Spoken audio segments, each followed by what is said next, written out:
এই কাহিনী হলো মেহনতপুর নামের একটা গ্রামের, যেখানে সখারাম নিজের পরিবারের সাথে থাকতো আর নিজের একটা ভোজনালয় চালানোর কাজ করত।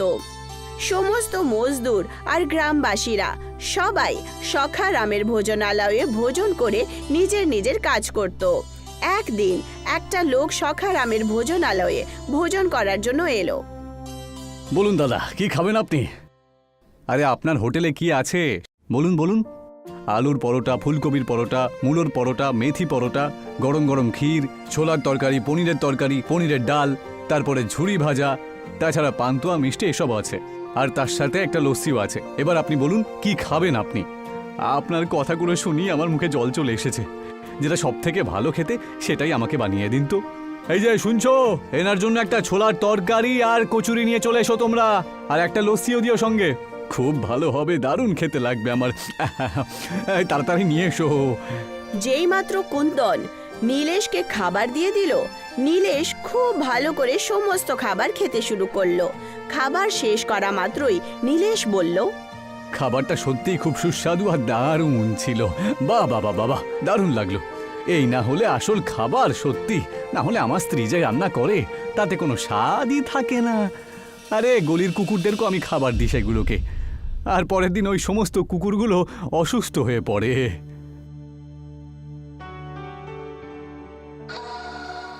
এই হোটেলে খাবার সাথে সাথে লেবুর জলও পাওয়া যায় দেখছি। আচ্ছা শোনো ভাই, আমার জন্য একটু মিষ্টি নিয়ে এসো তো। আরে দাঁড়াও দাঁড়াও, আরে ওই জলটা তোমার হাত ধোয়ার জন্য দিলাম তোমাকে, খাবার জন্য নয় গো। সে কি বলছো গো তুমি? আমি তো আজ অব্দি এটাই শুনেছি যে লেবুটাকে জলের মধ্যে মিশিয়ে খাওয়া হয়, নাকি ওতে হাত ধোয়া হয়। আরে তাহলে আপনি ভুলভাল জায়গায় চলে এসেছেন। আপনার কোনো সস্তা ভোজনালয়ে যাওয়া উচিত। বিলটা পে করুন আর এখান থেকে চলে যান তো মশাই। কুন্দন নীলেশের কাছে এসে একটা বিল দিয়ে দিল, যেটা দেখার পর নীলেশ খুব অবাক হয়। এসব আবার কি? আরে ছোলার তরকারি 300 টাকা আর কচুরি 70 টাকা। আরে না ভাই, আমি কোনো পার্সেল কিছু করাইনি তো, এত পয়সা তো দাম হওয়া উচিত নয়। এই যে শোনো ভাই, এটা কোনো পার্সেলের দাম নয়, তুমি যা খেয়েছো তারই দাম, বুঝেছো? আরে সারাদিন আমি এত টাকা রোজগারও করি না গো, আর এত বেশি দাম খাবারের। যদি আমি আগে জানতাম তাহলে আমি খেতেই আসতাম না গো। নীলেশ নিজের পকেট থেকে 100 টাকা বার করে টেবিলে রেখে দেয়। কুন্দন রাগের চোটে নিজের মালিক সখারামকে আওয়াজ লাগায়, এই যে মালিক, এই লোকটার কাছে তো পয়সাই নেই। ওর বিল হয়েছে পুরো 700 টাকা, কিন্তু মাত্র 100 টাকা দিয়ে আমাদেরকে ঠকানোর চেষ্টা করছে ও। নীলেশের কথা শুনে সখারাম রাগের চোটে ওখানে পৌঁছায়। তোমার পকেটে যখন কানাকড়ি কিছু ছিল না, তাহলে তোমার এখানে আসার কি দরকার ছিল বলো তো? তোমাদের মতো লোকেদেরকে না এই ভোজনালয়ে আসার কোনো অধিকার নেই। তাড়াতাড়ি পয়সা বের করো, না হলে পিটিয়ে তোকে আমি ঠ্যাং খোঁড়া করে দেবো। আরে এইসব আপনি কি বলছেন বলুন তো? আরে গ্রাহকদের সাথে আপনি তো অপমান করছেন না, তাই না? আরে অপমান শুধু তার সাথেই করা হয় না যার কাছে সম্মান আছে, বুঝেছো? আর আজকালকার যুগে যার কাছে পয়সা নেই তার কাছে কোনো সম্মান নেই, কথাটা তুমি মনে রেখো। এইটুকু বলে সখারাম ভোজনালয়ের কর্মচারীদেরকে বলে, আরে তোমরা হাঁ করে দেখছো কি? পেটাও বেটাকে। সখারামের কথা শোনা মাত্রই ধাবার সমস্ত কর্মচারীরা নীলেশকে খুব মারতে শুরু করে। সখারাম রাগের চোটে নীলেশকে বলে, 2 দিন ধরে তোকে এই হোটেলের এঁটো থালা পরিষ্কার করতে হবে, বুঝেছিস? তবেই তোর বিলের টাকা তুই মেটাতে পারবি। নীলেশ 2 দিন ধরে ক্রমাগত সেই ভোজনালয়ের বাসনপত্র ধুতে শুরু করলো। 2 দিন পর নীলেশ নিজের বাড়িতে গিয়ে নিজের সাথে যা যা হয়েছে সবকিছু কাঁদতে কাঁদতে তার বউ বিমলাকে বলে দেয়। আরে কি দরকার ছিল ওই ভোজনালয়ে যাওয়ার, যখন তোমার কাছে এত টাকা ছিল না? এই লোকেরা তো তোমাকে এত বাজেভাবে মারলো, তারপর যখন তাদের মন ভরলো না, তখন তোমাকে দিয়ে 2 দিন পর্যন্ত ভোজনালয়ে তোমার দ্বারা জানোয়ারদের মতো কাজ করালো। আমাকে খুব অপমান করেছো ওরা, বুঝেছো? আজকে আমি একটা কথা বুঝতে পেরেই গেছি, যে গরিব আর অসহায় লোকেদের জন্য ভালো হোটেলে খাবার খাওয়ার কোনো রকম অধিকারই নেই, কিন্তু আমি এটা কিছুতেই হতে দেব না। আরে তুমি কি করবে বলো? নিজেই তো মার খেয়ে চলে এলে। আমি আমার নিজস্ব একটা হোটেল খুলবো, আর নিজেদের গ্রামে এমন একটা হোটেল আমি তৈরি করব যেখানে সমস্ত গরিব মানুষেরা খুব সস্তায় ভালো ভালো খাবার খেতে পারবে। আরে গরিব মানুষেরা তো কোনো অধিকার থাকা উচিত বিমলা। গরিব মানুষরা কি শুধু এরকম বাজে লোকের হাতে মার খাবে নাকি? ওদেরও তো ভালো খাওয়ার অধিকার রয়েছে, ঠিক কি না? কিন্তু কিভাবে? নীলেশ নিজের বউয়ের কথার কোনো উত্তর দিল না। সে চুপচাপ সারা রাত গভীর ভাবনায় ডুবেছিল। পরের দিন সকালবেলা নীলেশ গ্রামের প্রত্যেক বাড়িতে গিয়ে চাঁদা জমা করল, কিন্তু সবাই তাকে অপমানিত করে নিজের বাড়ি থেকে তাড়িয়ে দিল।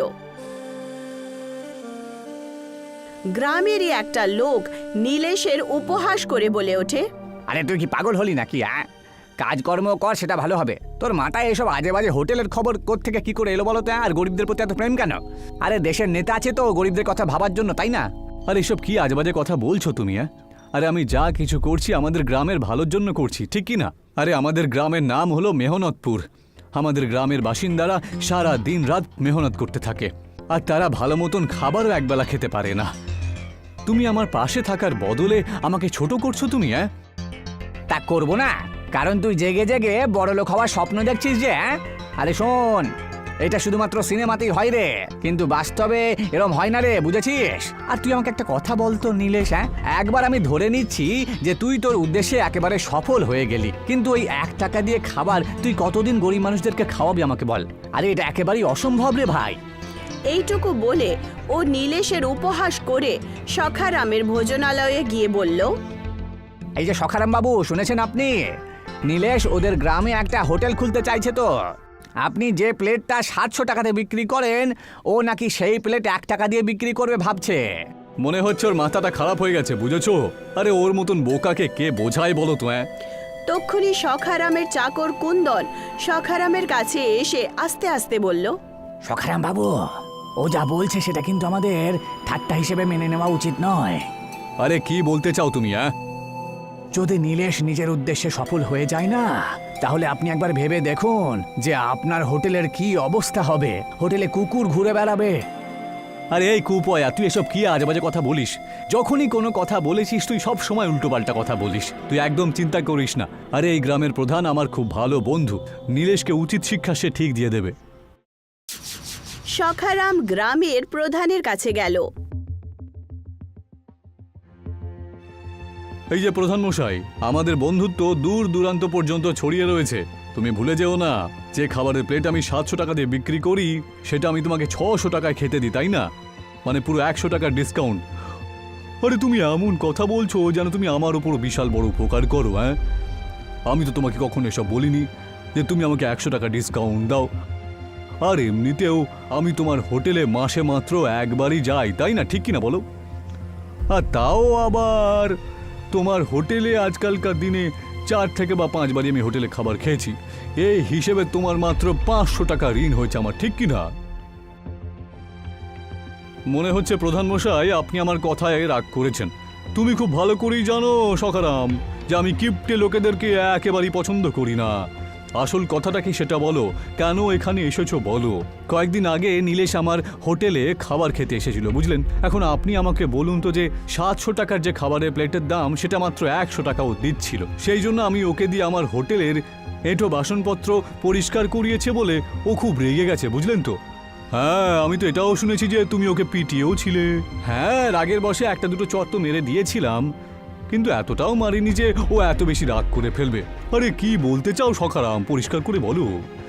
ও এই গ্রামে একটা হোটেল খোলার ব্যবস্থা করছে, বুঝলেন? আর যে প্লেট আমি 700 টাকাতে বিক্রি করি, সেই প্লেট না কেউ 1 টাকাতে বিক্রি করবে গ্রাহকদের। যদি এমনটা হয় না তাহলে কিন্তু আমার হোটেল একেবারে বন্ধই হয়ে যাবে, আমি তো পথে বসবো। সখারামের কথা শুনে প্রধান হাসতে শুরু করলো। সখারাম, মনে হচ্ছে নীলেশের মাথাটা একেবারে খারাপ হয়ে গিয়েছে, কিন্তু আমার মনে হয় তার সাথে তোমারও বুদ্ধিটা গেছে, বুঝেছো? আরে এটা সম্ভব কি করে? ভেবে দেখো প্রধান মশাই, সে যদি নিজের উদ্দেশ্যে সফল হয়ে যায় তাহলে কিন্তু ওর নামও দূর দূরান্তে ছড়িয়ে পড়বে। হ্যাঁ, আর এই গ্রামের মানুষরা প্রধানের থেকে বেশি সম্মান তাকে জানাবে। হ্যাঁ, আর এমন হলে বেশি আশ্চর্য হবেন না যে ওর ওরকম দয়ার মন দেখে গ্রামের বাসিন্দারা ওকেই না প্রধান করে দেয়। হ্যাঁ, ও নিশ্চয়ই বড় কিছু করবে বলে ভাবছে। আমাকে তাহলে কিছু একটা করতেই হবে। হ্যাঁ, তা তুমি কথাটা একেবারে ঠিকই বলেছ। তবে গ্রামে কেউ হোটেল খুললে আমি তো তাকে তো আর আটকাতে পারি না, তাই না? কিন্তু আমি একটা কাজ অবশ্যই করতে পারি। আসলে ও আজকাল আমারই কাছে তো কাজবাজ করছে শ্রমিক হিসেবে। তাই আমি ওকে গলা ধাক্কা দিয়ে বাইরে বের করতে পারবো। তারপর তো ও শুধু নিজের পেট কি করে চালাবে সেই কথাই ভাববে, নাকি গ্রামবাসীদের কথা, গরিব মানুষদের কথা ভাববে। সখারাম ওখান থেকে চলে যায়।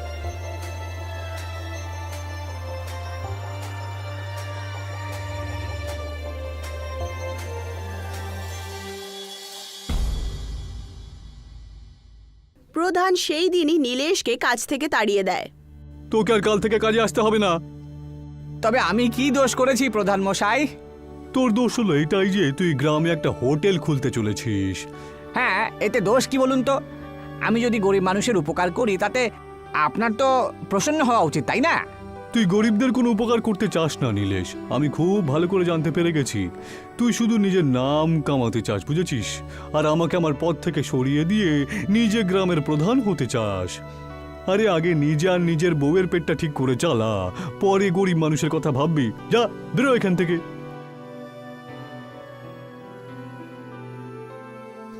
কিন্তু নীলেশ হার মানল না। নীলেশ শহরে গিয়ে চাঁদা জমা শুরু করলো। এর মধ্যেই তার দেখা হয় শেঠ যমুনা প্রসাদের সাথে। যমুনা প্রসাদ খুব দয়ালু ব্যক্তি ছিলেন। তুমি যা ঠিক করেছো সেটা আমার খুবই পছন্দ হয়েছে নীলেশ, যে তুমি এমন একটা হোটেল খুলতে চাইছো যেখানে গরিব মানুষেরা ভালো খাবার খেতে পারবে। আমি তোমাকে অবশ্যই সাহায্য করব। শেঠ যমুনা প্রসাদের সাহায্য নিয়ে নীলেশ গ্রামে একটা খুব ভালো ভোজনালয় তৈরি করে দিল। তার ভোজনালয়ে গুজরাটি, মারাঠি, কন্নড় সমস্ত রকমের খাবার তৈরি হতো। ভোজনালয়ে তৈরি হতেই কিছু লোক ভোজনালয়ে খাবার খাওয়ার জন্য চলে আসে। ওরা সবাই দেশের আলাদা আলাদা শহরে থাকতো। একজন গুজরাটি নীলেশকে বলেন, তোমার রেস্টুরেন্ট থেকে তো দেখছি খুব ভালো ভালো গন্ধ বেরোচ্ছে গো। তোমার হোটেলের খাবারের গন্ধ শোকার পরে আমি আর নিজেকে থামাতে পারলাম না, তাই ভাবলাম একবার খেয়েই নিয়ে। নীলেশ সেই গুজরাতিকে একটা থালায় গুজরাতের সমস্ত প্রসিদ্ধ ভোজন দিল। ভোজন খেয়ে গুজরাতি খুব খুশি হলো আর নীলেশকে বলল, তা কত হলো গো? মাত্র 1 টাকায় পুরো প্লেট, বুঝেছেন? 1 টাকার কথা শুনে গুজরাতি খুব খুশি হলো। ভোজনালয়ে লোকেদের ভিড় জমা হতে শুরু করলো। দূর দূর থেকে শহরের লোকেরা নীলেশের ভোজনালয়ে খাবার খাওয়ার জন্য আসতে লাগলো। তারা গরিব হোক বা ধনী, নীলেশ সবার থেকে 1 থালার 1 টাকাই নিত। আর এই কথাটা সখারামের একদম পছন্দ হলো না। সখারাম ক্রোধিত হয়ে কুন্দনকে বলল, এই নীলেশ তো আমার একেবারে 12টা বাজিয়ে দিল রে। হ্যাঁ, আমার হোটেলে তো একটা কুকুরও আজকাল আসে না। আরে কিছু একটা কর না কুন্দন।